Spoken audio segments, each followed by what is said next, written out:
Good morning, this is Bill from out of Europa, Naples, and today I'm fighting pissed off dogs and muggy weather to bring you this 2006 Porsche Cayman S. What can I say about the Cayman other than it may be the finest sports car in the world? And by sports car, I don't mean the highest horsepower, Autobahn burning supercar. I mean a true sports car. If you took Professor Porsche, brought him back from the dead, and had him look at cars that Porsche were building today, I think the Cayman series from the beginning would probably make the most sense to him.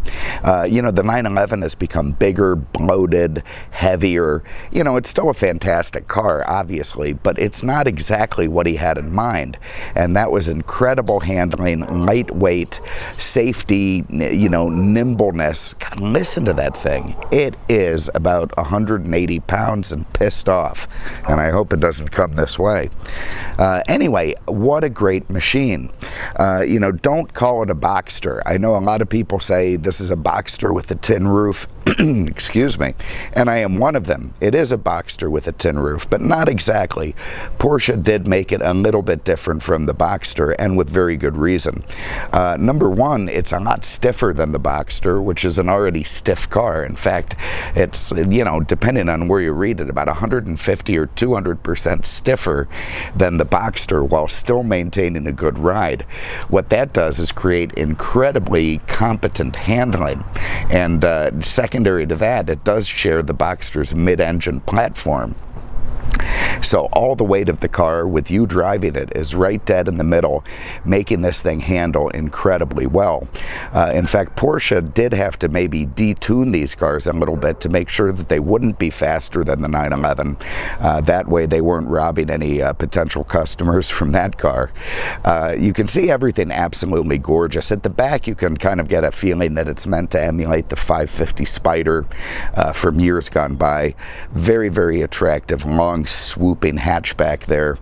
You see the Cayman S logo. That's not for the islands in the Caribbean. That's for that vicious South African crocodile. This is a little duck lid spoiler there. That duck lip, duck lid, deck lid. Anyway, it doesn't matter. Comes up at 75 miles an hour and keeps the rump end planted. Little bumperettes. I love the way the twice pipes come together in the middle.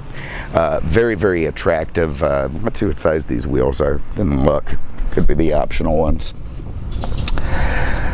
Oh, they don't make it easy anymore. I think that one's at the bottom. I can't bend down anymore. You know what? It doesn't matter. They're nice big wheels. You see the red brakes behind it, the multi-piston calipers. That's part of the Boxster S package. They're a little bit more performance-oriented than the standard Boxster. Engine-wise, this gets to be another place where it's pretty cool. It does have more horsepower than the Boxster S, a little bit less than the 911. It splits them right in the middle, as it does with engine displacement. So you've got a 3.2 liter in the 06 Boxster S, you've got a 3.6 liter in the base 911, and this Cayman S has a 3.4 liter that uses, I believe it was the same bore and stroke off the original 996 air-cooled, so slightly different engine from the Boxster, putting out more horsepower, and because it uses the heads from the 911, it adds the VarioCam timing, which is a pretty neat feature. We've talked about VVT on the past, and essentially that's Porsche's version of VVT, so it does make the engine very responsive all through the rev band. And that is what owning this car is all about, that incredible responsive engine, the incredible handling, the incredible stiff chassis. This thing is a track monster. If you want to set fast time at the day at Sebring, this is a car that could theoretically do it, at least if there's no race cars out there. It is a very, very quick piece, very competent, and beyond that, it can take a driver who really doesn't have that many skills and make him feel like a superhero. When you're going up through the rev band, driving around corners, getting tight into everything, you feel like you've got time because the car is just so bloody competent.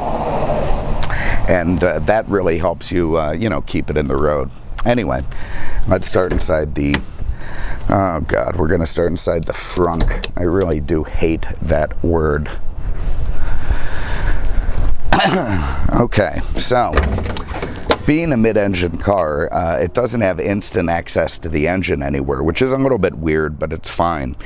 You can see you have a nice deep place to put stuff. A weekend trip, not going to be a problem. A week's groceries, you have to stack them on top of each other, but you probably get them in there. Everything nice and tidy, proper, clean. This is your forward storage compartment. Very nice stuff. Have a look at the back. And this is where it gets kind of cool. I opened that. I guess I didn't. This is one cool, crazy, long, strange-looking hatchback. Reminds me a little bit of the Chrysler Crossfire of the same year. You know, the fenders bulging out over the side, sort of a little access panel in the middle. All just very cool stuff. You can see you get a pretty good amount of room back there. You can actually fit golf clubs in that. You've got a little net there to tie down some cargo. Lovely, you know, nickel-looking trim everywhere. Just very, very pretty all around. And that is you know, I think a terrific angle for the car.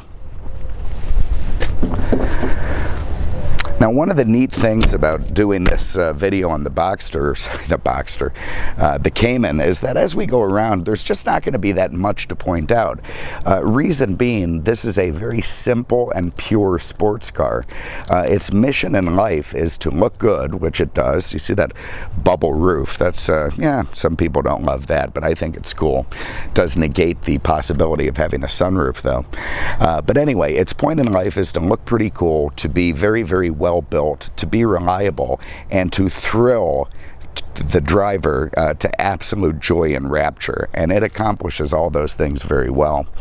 You can see beautiful leather seats inside, very nicely finished in black, nice, soft to the touch, feel lovely.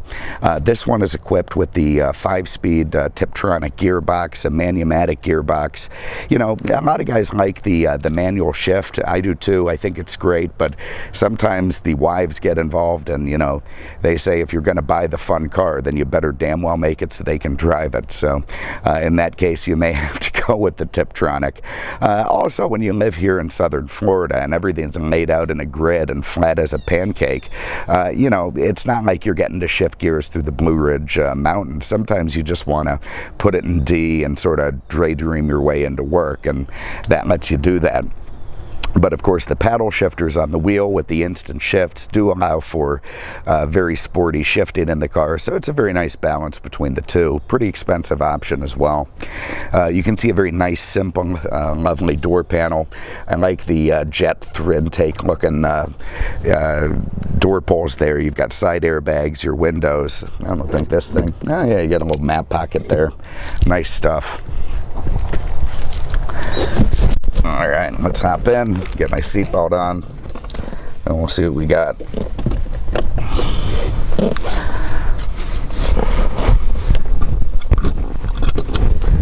Let's fire this thing up. Now, the way this engine is set up, it does remind me a lot more of the 911 than the Boxster does when it comes to the way it sounds. Listen to that. Get that air turned down. You know, you get more of that whirring, that mechanical sound, that, you know, sort of flat six feel. You know, the Boxster, of course, has a flat six, but it just doesn't sound the same way that this car does. And when you shut it off, it does all the ticking, all the stuff Porsches are supposed to do. And I think that's in large part because of the heads from the 911. Here you see a lovely black leather steering wheel.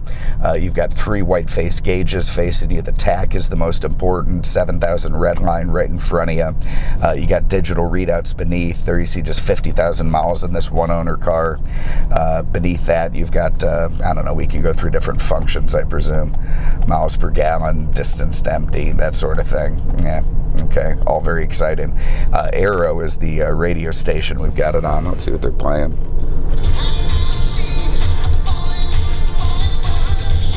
Not a big fan of Phil Collins, at least not this time of the morning.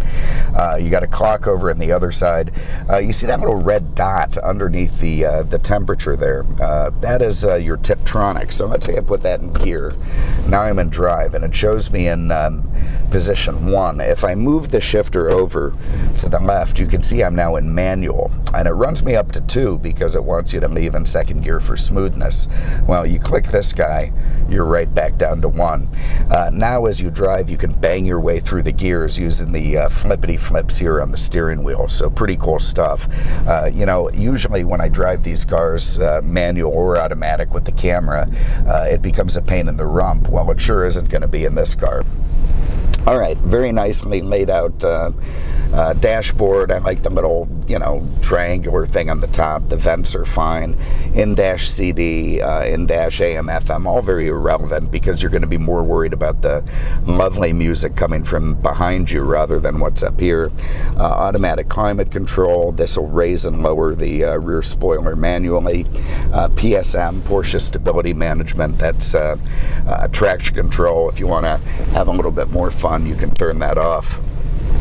Inside the glove box, I don't know, what do we got? Books, something. Somebody stuck a pen up there. We got some books, all very nice. Also got 2 master keys and a valet, so this thing has been pretty well looked after. Love the way the humps of the fenders emerge just over the windshield when you're driving. You feel low to the ground and sleek, but not, you know, buried in it like a Corvette. You still have a nice upright position. And there is that instant flat 6 badass throttle response from right behind you. Oh God, what a sweet sound. It's all induction noise, all beautiful, you know, mechanical symphony. Here you can see real easy to downshift. I got people calling me in. Let's go again.